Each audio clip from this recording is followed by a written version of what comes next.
आज हम आए हैं हाजीपट्टी के कूड़ धाम पे, जहाँ पर आप देख रहे होंगे कि ये मलबा बिखरा हुआ दिखाई दे रहा है आपको। इस मलबे के जो क्षेत्र है मोर देन बीघों में करीब है।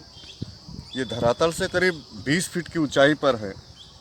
इस धरातल के बारे में अगर हम परिकल्पना करें तो क्या रहा होगा, या तो कोई स्मारक रहा होगा, मंदिर हो सकता है, या कोई तीर्थाटन का स्थल रहा होगा जिसे ऋषि मुनियों के द्वारा बनवाया गया रहा होगा।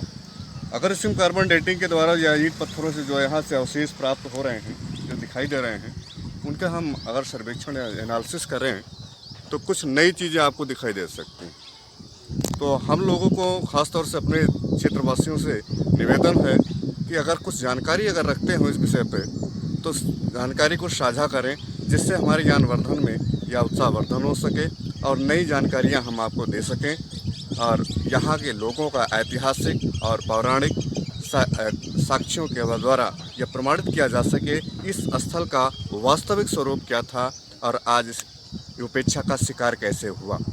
जिस स्थल पर हम आज खड़े आपको दिखाई दे रहे हैं, यह कभी कढ़ांकर मुनि का आश्रम हुआ करता था, जो ऊर्जस्वर ऋषि के द्वारा आज अगर ऐतिहासिक साक्ष्यों के द्वारा या पौराणिक साहित्यों के द्वारा अगर हम इसका अन्वेषण करते हैं तो ये पता लगता है कि यह जो स्थल दिखाई दे रहा है आपको, जहाँ पर ऊंचाई से धरातल से आप देखेंगे करीब 20 फीट की ऊंचाई पर है, कढ़ांकर मुनि के द्वारा बनाया गया एक स्थल था, जो कभी अपना आपके पौराणिक कुछ इसके बारे में दस्तावेजीय साक्ष्य जो मिलते हैं, प्राचीन इतिहास की पुस्तकों में इसका भी उल्लेख आता है। यहाँ पर कुंवार के राजा जो कभी रहा करते थे 16 महाजनपदों में केशपुत्र गणराज के नाम से यह जाना जाता था, उसी का यह स्थल था जो कुंवार से लेकर पूरा पलिया ग्राम तक ये क्षेत्र माना जाता है। उसी समय ऊर्जस्वर ऋषि के शिष्य कढ़ांकर मुनि के द्वारा इस स्थल का विकास किया गया था। रखने वाली है चुनार के बलुआ पत्थरों से बनाया गया मूर्ति रही होगी कभी, आज जो कि भंगित अवस्था में दिखाई दे रही है आपको। इसके बारे में कोई ऐतिहासिक साक्ष्य अभी तक तो नहीं मिल सका है, लेकिन इसके ऐतिहासिक साक्ष्यों का अन्वेषण किया जाना आवश्यक प्रतीत होता है। ठीक।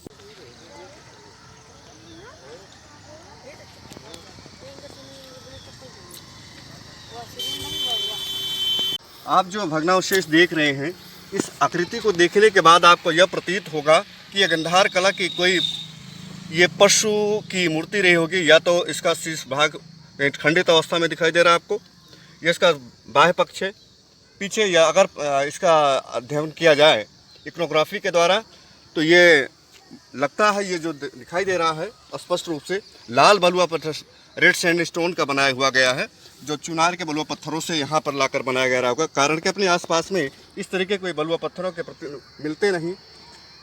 जहाँ तक दिखाई दे रहा है, ये जो बड़ा सा आपको स्टोन दिखाई दे रहा है, ये कभी रहा होगा किसी का, मुझे लग रहा है इधर से अगर आकृति को देखा जाए, सर्वे किया जाए, नीचे जो दिखाई दे रहा है, जो क्षेत्र आपको दिखाई दे रहा है, यहाँ पर आपको जो सो दिखाई दे रहा है, ये स्थल, ये कढ़ाई की गई, इसमें कहीं ना कहीं ये किनारे का भाग रहा होगा, किसी स्मारक के रूप में जो प्रतीत दिखाई दे रहा है। जी कुछ बताएंगे आप भी इसके बारे में? भाई ये हमारे बाबा दादा को भी नहीं पता क्या है क्या नहीं है, तो हमको कहाँ से मालूम होगा। बस हम जब से समझदार हुए देखते ही आ रहे हैं, ऐसे ही है ये, और अभी तक ऐसे ही है। पहले बहुत ऊंचा था, लेकिन जब से धीरे धीरे ये नीचे हुआ है। बाकी इसके बारे में तो कोई पुराना ही होगा जिसको नॉलेज होगी। साहब ये जो खुदाई हुई थी यहाँ पे, इसके बारे में आप क्या बताएंगे?